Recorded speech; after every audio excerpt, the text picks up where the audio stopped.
So first of all, this is one for Craig. Where can we, this is from Ali Slade, where can we find the 5 kilometer sustenance zone maps, please? So I wonder if Okay, hi Ali. I don't think there's any website or anything with them on, but if you drop me an email, I can forward the map onto you. That's probably the easiest way for you to get it. Could you put your email address in the chat? Yeah, of course. That's great. Thanks, Craig. And you've got a few other questions, I'm afraid, Craig. Lynn Whitfield has also asked, how are your new grasslands managed? Are they grazed? Are they cut for hay? Question mark. Okay, so a bit of both, really. So it depends on the size. So it's probably worth explaining that quite a few of our sites are managed not through countryside stewardship. So some of the bigger sites will be managed that way through stewardship. But grassland restoration through stewardship is really quite challenging. So a lot of the work we're doing on people's land is purely like voluntary measures. So a lot of the management is done in a very gentle way. So I would say almost all of the sites are grazed to some extent. So we've been helpful in sort of getting infrastructure in to enable that to happen.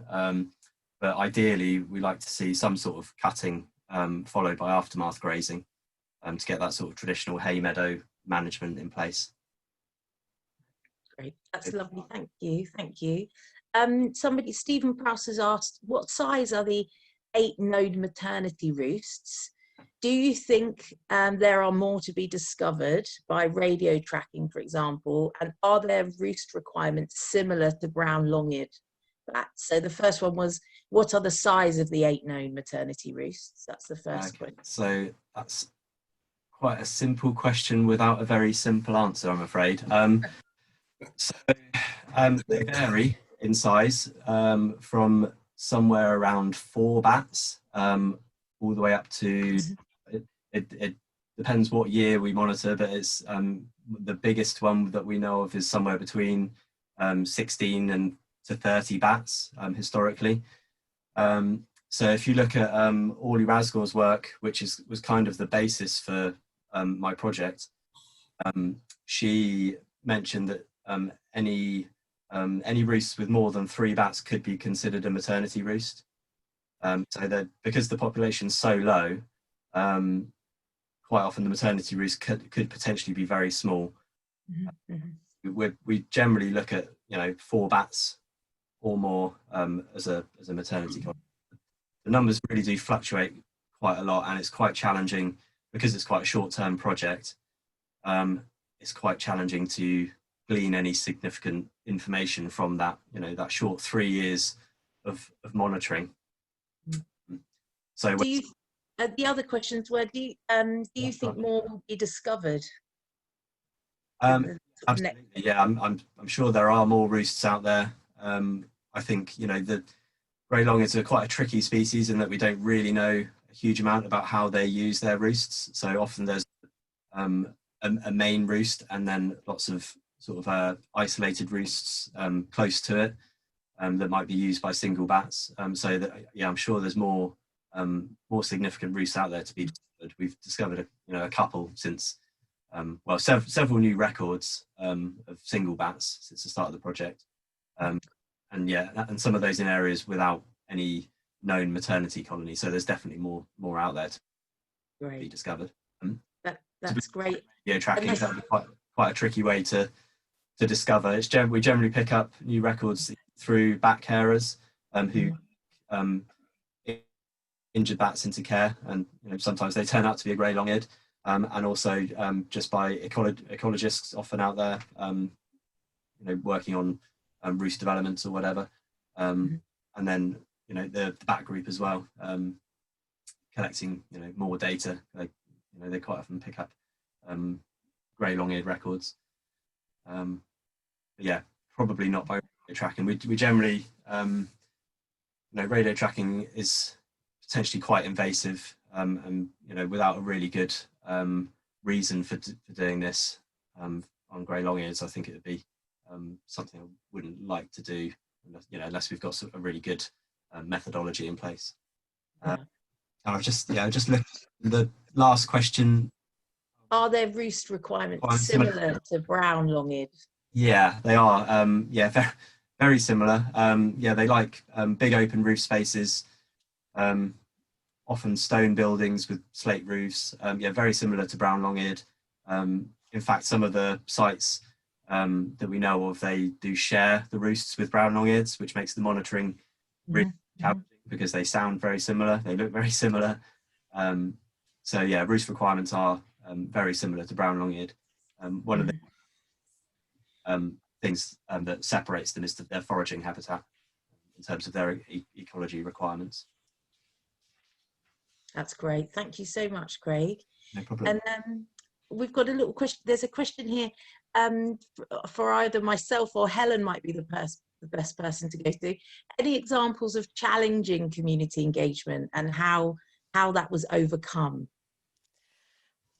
Well, I'm going to have to say no, aren't I? But no, I've found that almost without exception, people have been really interested and fascinated in bats. So even if initially they say, oh, I don't like bats, they're creepy or whatever, my mission is to then try and convert them by explaining about the bats and how sociable they are, and showing them the videos of the bats in the roost and how they care for their young. And usually people are then because they are fascinated, because it's something, let's face it, unless you're already interested in it, you just don't know about it, because you've got to be out there at night sort of looking, and it's not something that many people are aware of.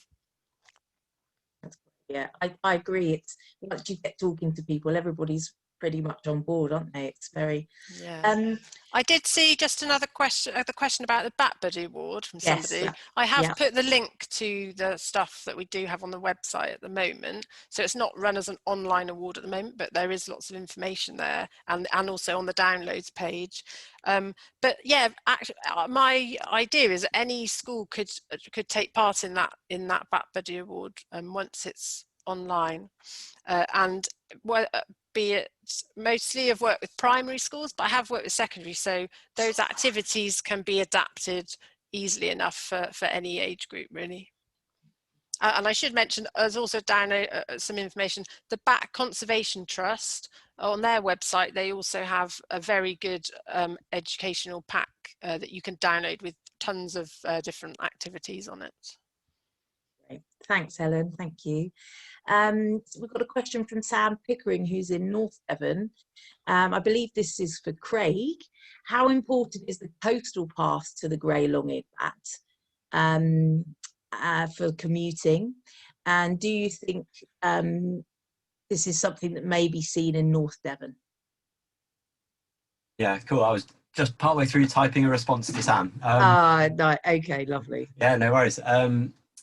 Yeah, we don't really know. I think generally most of the records are a little way in from the coast. So in terms of commuting, I'm not really sure. I guess it depends on the habitat that's on the coast.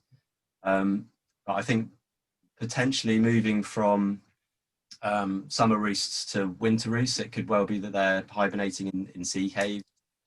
So, potentially we could be picking up records in coastal paths at certain times of the year. But I think if the habitat's there for foraging, then, and it's close enough to a roost, then they probably would be using the coastal path for commuting. Although generally, I guess extremes of weather might not be, and lack of any protection like hedgerows might deter them. But yeah, I don't know if could well be something seen in North Devon. Yeah, absolutely.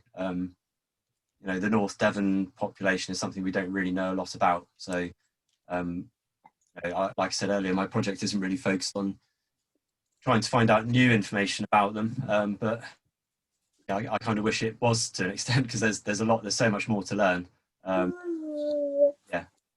It just seems a big feature along your map, that coastal path, and the roost, or the sightings seem to be kind of either side of it. I just wanted it to have been a feature that they've been using.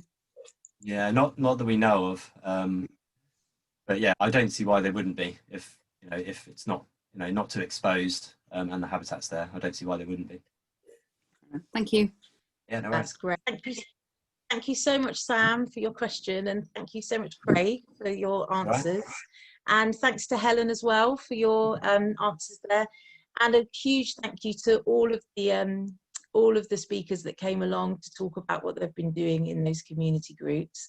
We really, we couldn't do it without you, and you are the legacy of the project. So huge thanks. Thank you so much.